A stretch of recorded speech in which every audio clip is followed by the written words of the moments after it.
En la última clase vimos entonces estos dibujos que son grabados en piedra. Se trata de jeroglíficos de Egipto, donde hacíamos una explicación de los instrumentos de escritura que utilizaban estos escribas. Recordemos que estamos entonces en la clase de las escuelas y de los escribas, que vamos a resumir en gran manera porque realmente son muchas las cosas interesantes que se pueden decir al respecto. Incluso tenemos muchísimos testimonios de parte del Antiguo Testamento donde se nos explica qué cosa es un escriba. Por supuesto, aquí estamos en una época muy, pero muy anterior a los escritos del Antiguo Testamento. Nos encontramos ya con una tradición de escribas de escritura de prácticamente casi 1500 años antes de los libros bíblicos. Continuamos adelante entonces con nuestro tema. Vamos entonces a definir ya en algunas partes del Antiguo Testamento y en la literatura extrabíblica, y por supuesto con los datos que tenemos de la arqueología, de quiénes eran estos famosos escribas y cómo se componen estas escuelas. Se trata de una profesión. Habíamos dicho también en la clase pasada que es una profesión que generalmente ocupaban personas de una determinada clase social y que no todos estaban de acuerdo con aquello de que habían esclavos que eran agrupados para realizar una empresa de escritura porque se requería de cierta cultura, como lo veremos dentro de poco.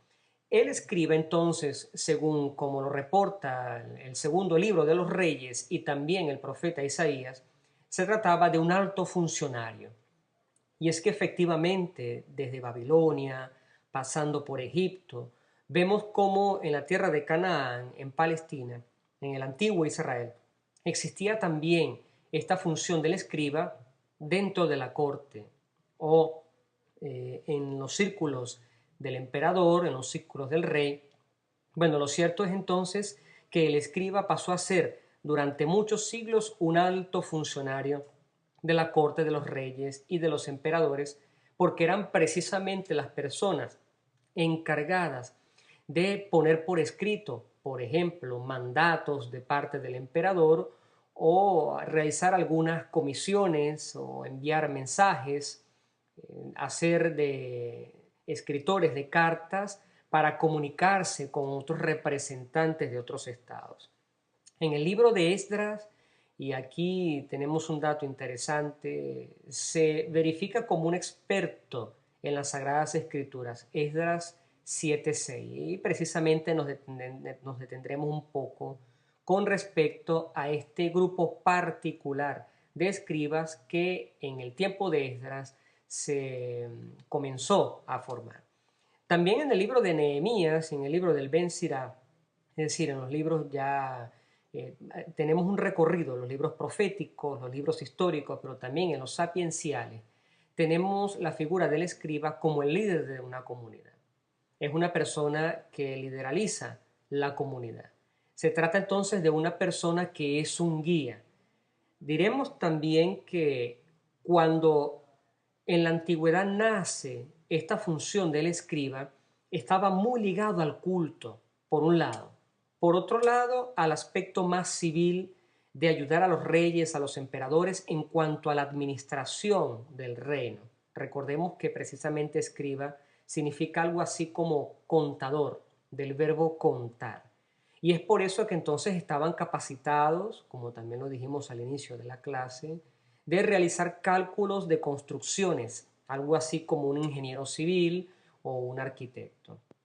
Estas personas entonces poco a poco se fueron conformando como personas que eran importantes dentro de la vida social. Aquí estamos prácticamente en un periodo antropológico después y mucho tiempo después de las conformaciones tribales. Aquí estamos no en el inicio de una cultura, sino prácticamente en el medio, en el desarrollo de toda una cultura.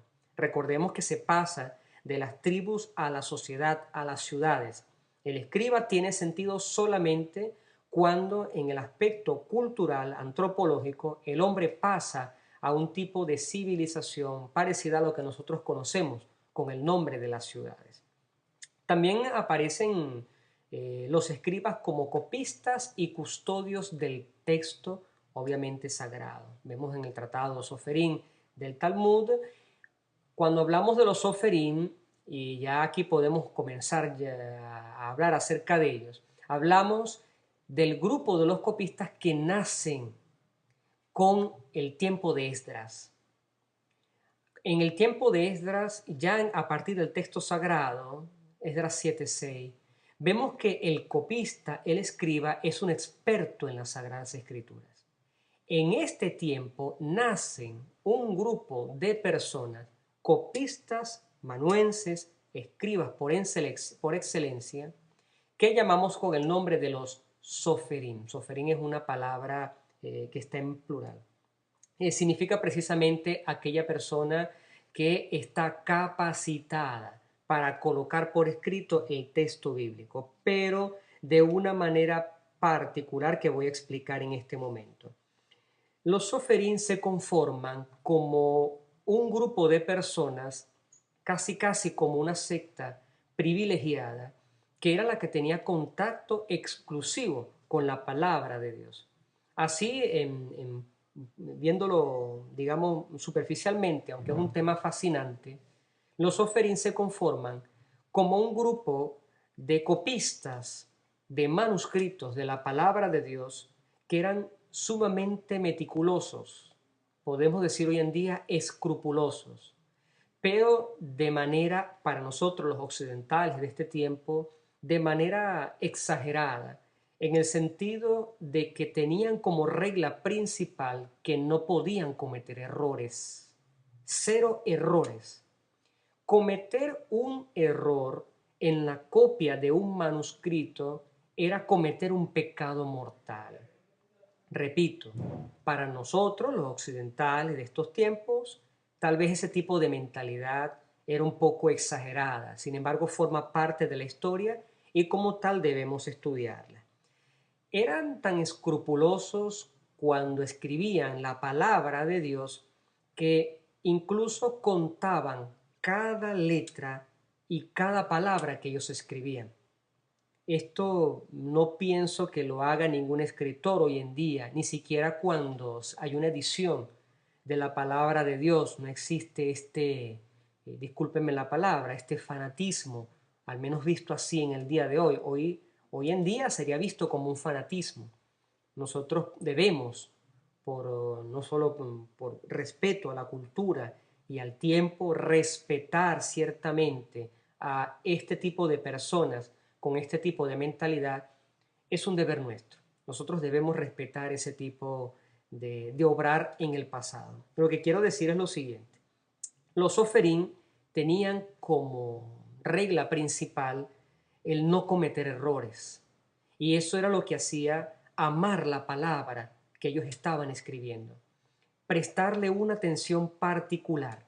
Y esto es lo que hace que yo me concentre completamente en el texto de tal manera que yo pueda contar realmente, numéricamente, estadísticamente, las letras que yo estaba escribiendo para verificar si se trataba de un documento completo o no.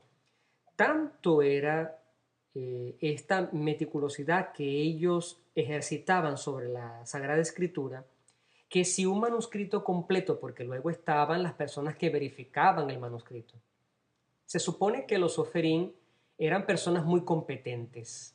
Si uno tiene un proyecto de realizar un manuscrito y en ese proyecto yo me propongo no cometer ningún tipo de errores, es obvio que soy una persona que va a prestar una suma atención al momento de escribir. Pero luego estaban las personas que hacían algo parecido a lo que nosotros llamamos el control de calidad.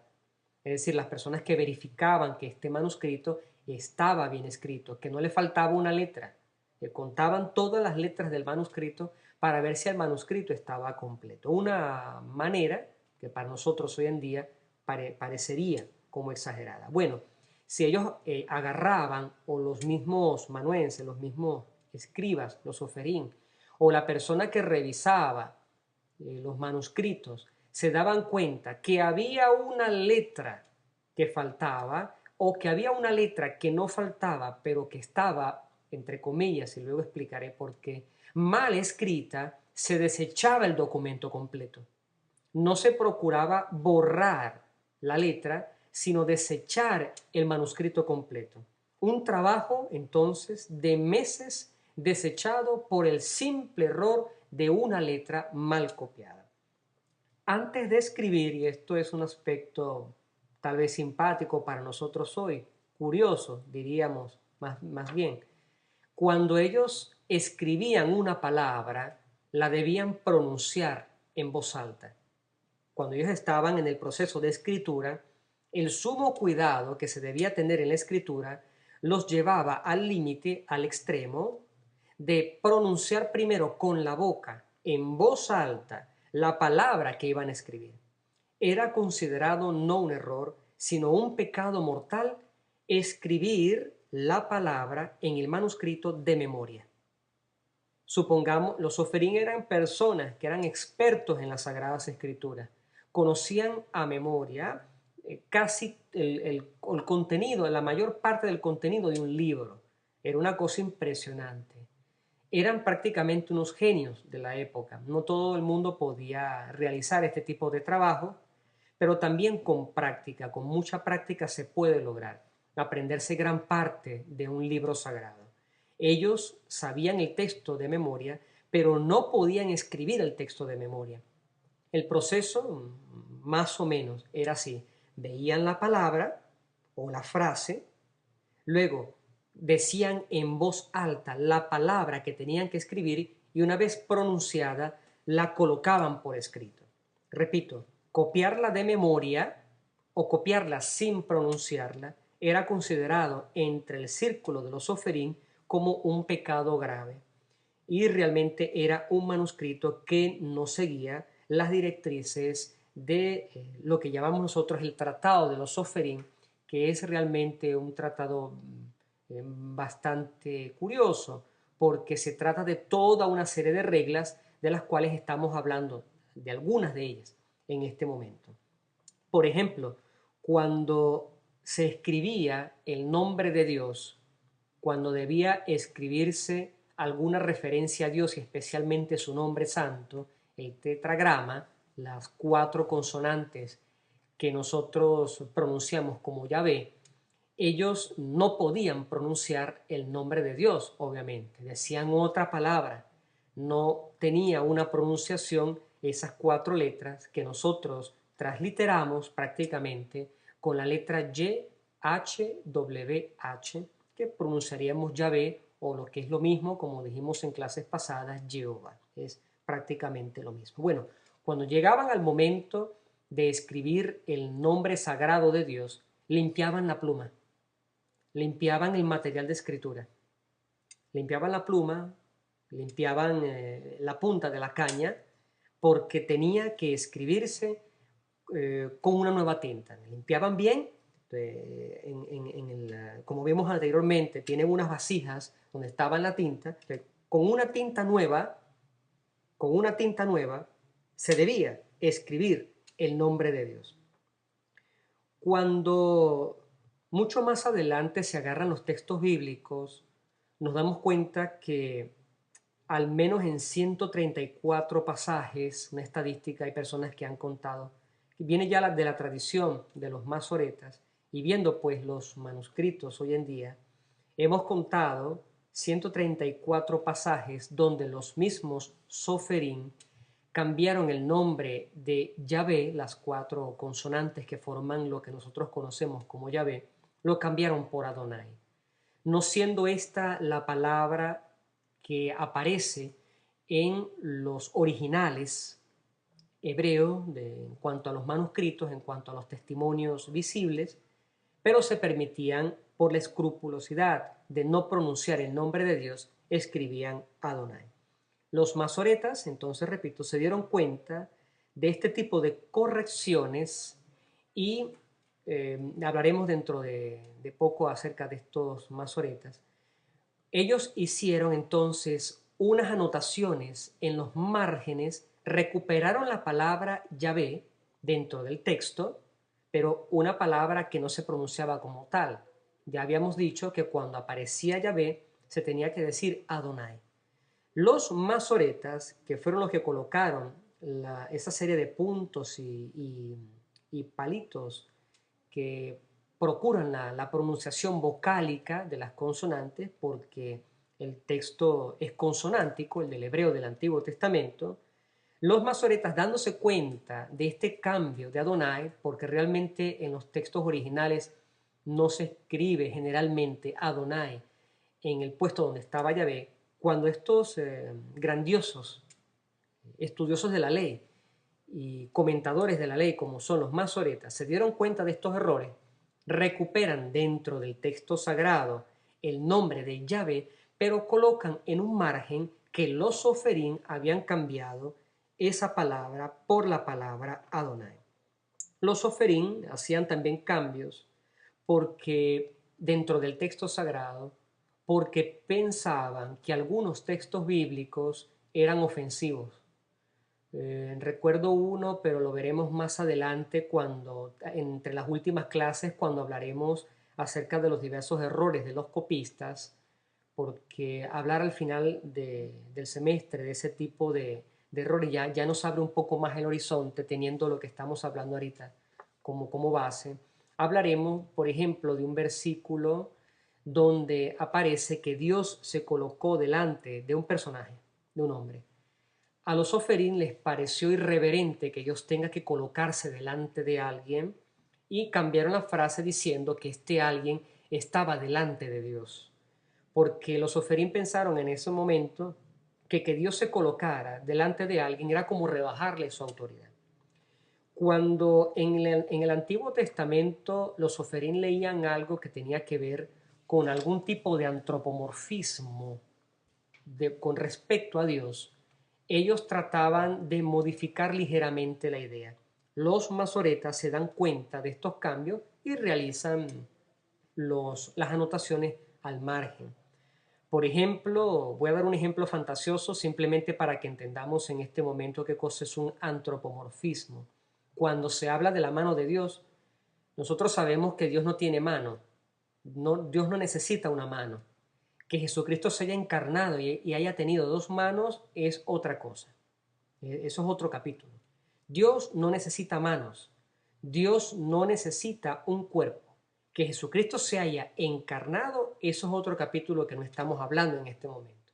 Estamos hablando de la figura de Dios Padre, sobre todo porque obviamente cuando se escribe el Antiguo Testamento, es obvio que la primera venida de Cristo no se ha concretado. La venida de Jesús no se ha concretado. Cuando se habla de Dios, se habla del Dios omnipotente. No existe entonces una figura trinitaria de Dios. No existe esta revelación del Hijo de Dios. En el momento del Antiguo Testamento existe solo la venida del Mesías, de uno que viene a liberar el pueblo. Ya entramos aquí en cuestiones de teología bíblica.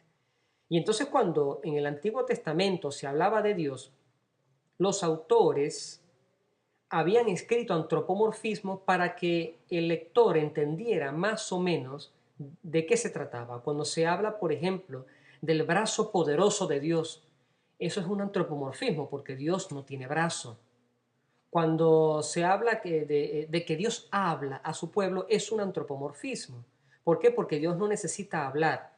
Hablar es una limitación que tenemos exclusivamente los seres humanos. Dios habla a su manera, pero es precisamente un modo en que los escritores sagrados, es un modo de escribir para que nosotros entendamos más o menos la figura de Dios. Es una aproximación en nuestro lenguaje para entender más o menos qué cosa era la figura de Dios. Bueno, hemos hablado entonces suficiente acerca de los soferim. Pueden tratar de buscar más informaciones al respecto. Lo importante es que nacen al tiempo de Esdras y tienen toda una serie de reglas, de normas muy, pero muy estrictas con respecto precisamente a la escritura de la palabra de Dios.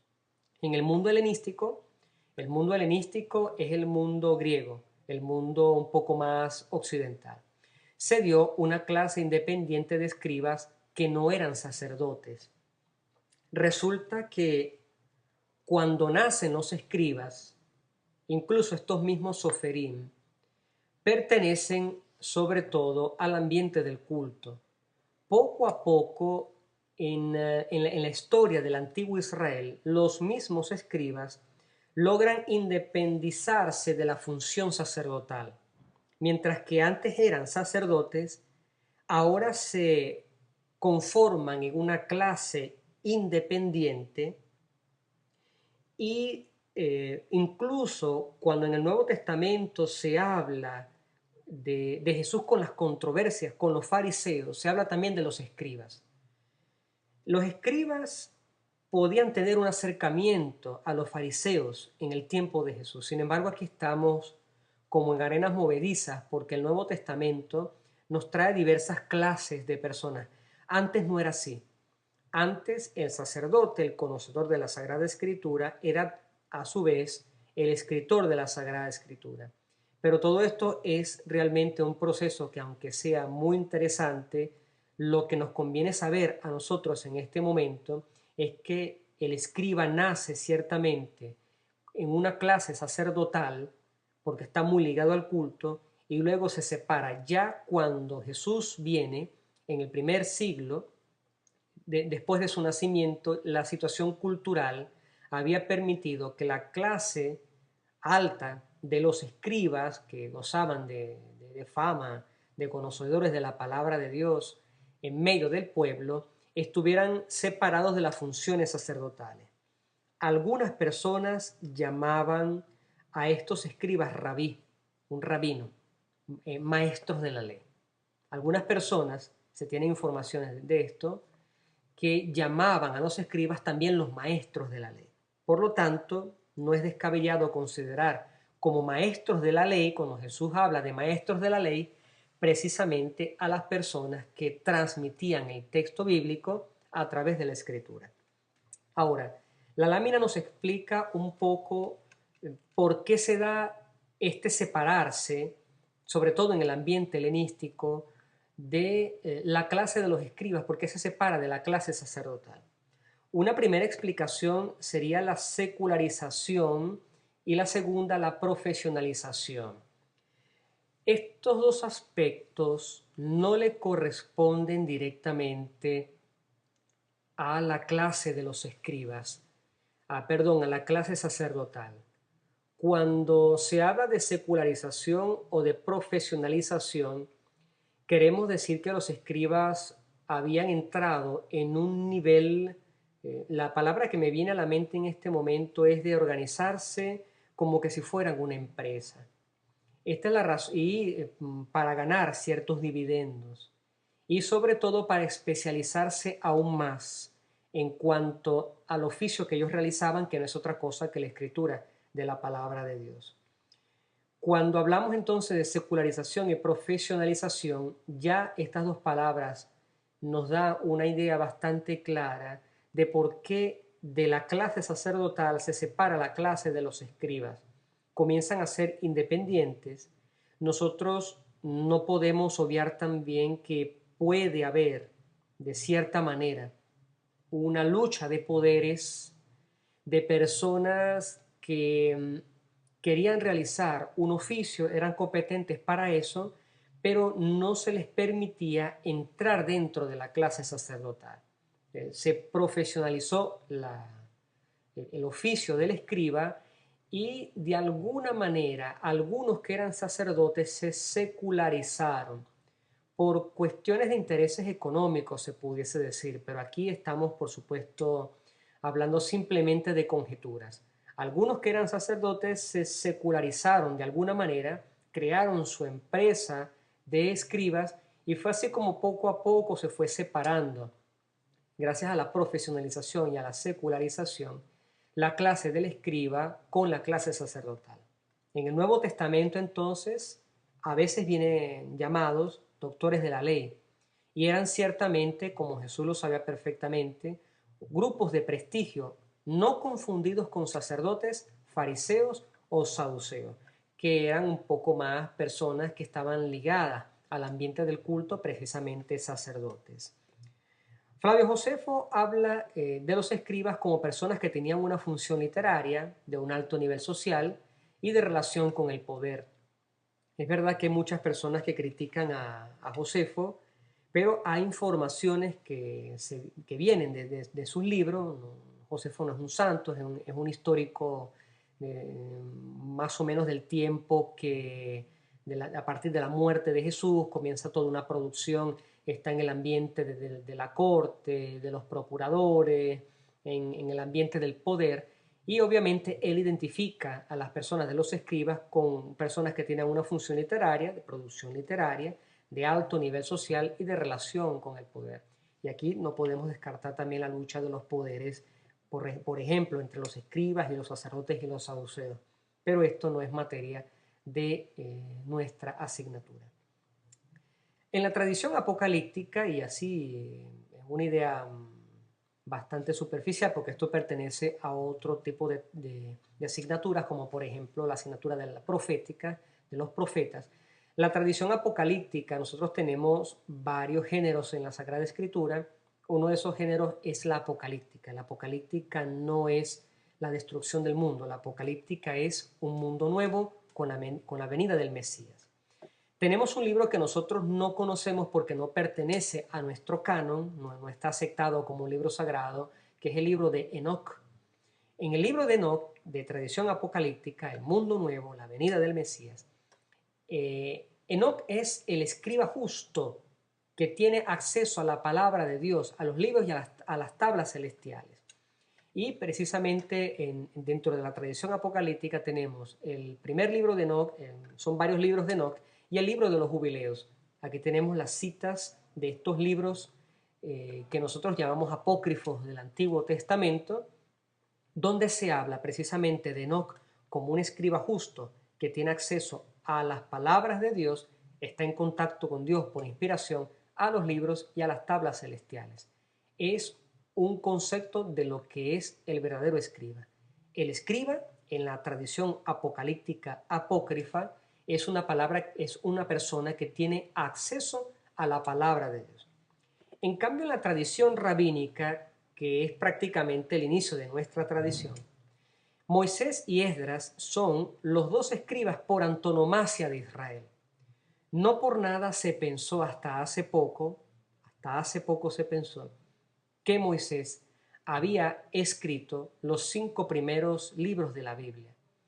Hasta hace pocos años, digamos a partir del 1800, a finales de 1800, ya se coloca entre paréntesis esta frase y de hecho está completamente descartada hoy en día. Pero esto es un tema que pertenece a la asignatura del libro del Pentateuco, de los 5 primeros libros de la Biblia, con respecto al Antiguo Testamento. De todas maneras, Moisés fue considerado el gran escriba y Esdras el escriba versado y ágil en la ley de Moisés. Tenemos la citación en Esdras 7:6 que habla precisamente de este aspecto. Me parece que no es superficial que nosotros veamos un poco un repertorio que hablaremos de esto con más calma en otra clase acerca de Qumran, pero ya aquí podemos asomar algo, porque realmente el tema de Qumran es un tema muy importante, pero que a veces se deja como excursus a pesar de la gran importancia que tuvo este descubrimiento. En Qumran nosotros encontramos una tablilla de ejercicios de caligrafía donde prácticamente aquí tenemos, ¿no?, una tablilla de arcilla y tenemos una persona que estaba practicando la caligrafía porque no existían los cuadernos en ese tiempo, y aquí tenemos el alfabeto completo. La persona estaba practicando el alfabeto en letras cuadradas, letras consonánticas cuadradas. Vemos entonces un tintero, un contenedor de tinta, y vemos también encontrado en Qumran un pergamino un papiro donde un cosido de 2 piezas. ¿Qué es lo que significa esto? Fíjense bien, aquí tenemos 3 fotos donde podemos ver claramente la atención de una comunidad hacia la palabra de Dios. que se haya encontrado una tablilla donde un escriba haya practicado su caligrafía, donde encontremos un tintero, donde encontremos un manuscrito que esté prácticamente unido como que si fuera una obra de arte, nos da a entender a nosotros la gran importancia que adquiere en el hombre del pasado la escritura. Efectivamente, hemos encontrado un scriptorium, que sería más o menos una sala de escritura en Qumran, unos pupitres y unos bancos que forman el scriptorium. Esto es sumamente interesante porque esto nos da la idea de prácticamente un salón de tipografía antiguo, según los métodos que se conocían en ese momento. No solamente eso, en el libro, en el Museo del Libro en Jerusalén está un repertorio arqueológico donde se ve una jarra, un jarrón, donde se conservaban los rollos. Fíjense, recuerden la foto que vimos antes, un tintero, un libro cosido, una óstraca, es decir, un pedazo de cerámica o de arcilla en este caso, con la caligrafía, practicando la caligrafía. Aquí vemos un escritorio, vemos una jarra para conservar los rollos que se escribían. Estamos hablando entonces de una mentalidad antigua que colocaba sumo cuidado a la escritura de la palabra de Dios. Lo dejamos por ahora hasta aquí, precisamente con esta conciencia de que el hombre antiguo, ya cuando estamos hablando de Qumran, recordemos que estamos hablando de producción de textos sagrados. Hemos hablado de la producción de los textos, de grabados, de los materiales de escritura para cuestiones de tipo civiles. Cuando hablamos de Qumran, hablamos directamente de producción de los textos sagrados. Ya existía aquí entonces una mentalidad del respeto y de la seriedad para lograr transmitir la palabra de Dios y poder conservarla.